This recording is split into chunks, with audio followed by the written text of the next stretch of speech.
ನಮಸ್ಕಾರ, ನೀವು ನೋಡ್ತಾ ಇದ್ದೀರಿ ಜಯಸಿಂಹನಗರ್ ನ್ಯೂಸ್ ಚಾನೆಲ್. ನಾನು ನಿಮ್ಮ ಅನಿಲ್ ಕುಮಾರ್ ಎಂ ಸಿಂಧೆ. ಶಾಶ್ವತ ನಿವಾಸ ಪ್ರಮಾಣಪತ್ರ, ಸಹಾಯ ಮತ್ತು ಸೌಲಭ್ಯ ಕೌಂಟರ್ ಪ್ರಮಾಣಪತ್ರ ಪ್ರಕ್ರಿಯೆ ಆರಂಭ. ಜನಸಾಮಾನ್ಯರು ಅದರ ಉಪಯೋಗ ಪಡೆದುಕೊಳ್ಳಬೇಕು. ಪುರಸಭೆ ಮುಖ್ಯಾಧಿಕಾರಿ ಸತೀಶ್ ಗುಡ್ಡೆ.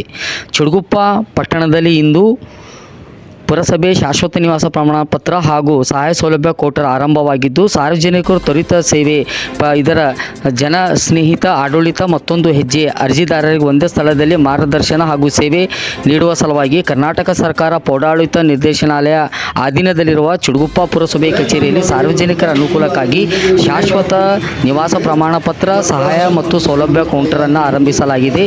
ಇದರ ಉಪಯೋಗವನ್ನು ಪಡೆದುಕೊಳ್ಳಬೇಕು ಎಂದು ಪುರಸಭೆ ಮುಖ್ಯಾಧಿಕಾರಿಗಳು ಆಗಿರುವ ಸತೀಶ್ ಗುಡ್ಡೆ ಅವರು ಜನಸಾಮಾನ್ಯರಲ್ಲಿ ಕೇಳಿಕೊಂಡರು. ಈ ಸಂದರ್ಭದಲ್ಲಿ ಪುರಸಭೆಯ ಮಾಜಿ ಸದಸ್ಯರಾದ ಭಾಸ್ಕರ್ ಹಾಗೂ ಅಶೋಕ್ ಸ್ವಾಮಿ ಹಾಗೂ ಸಿಬ್ಬಂದಿ ವರ್ಗದವರು ಉಪಸ್ಥಿತರಿದ್ದರು.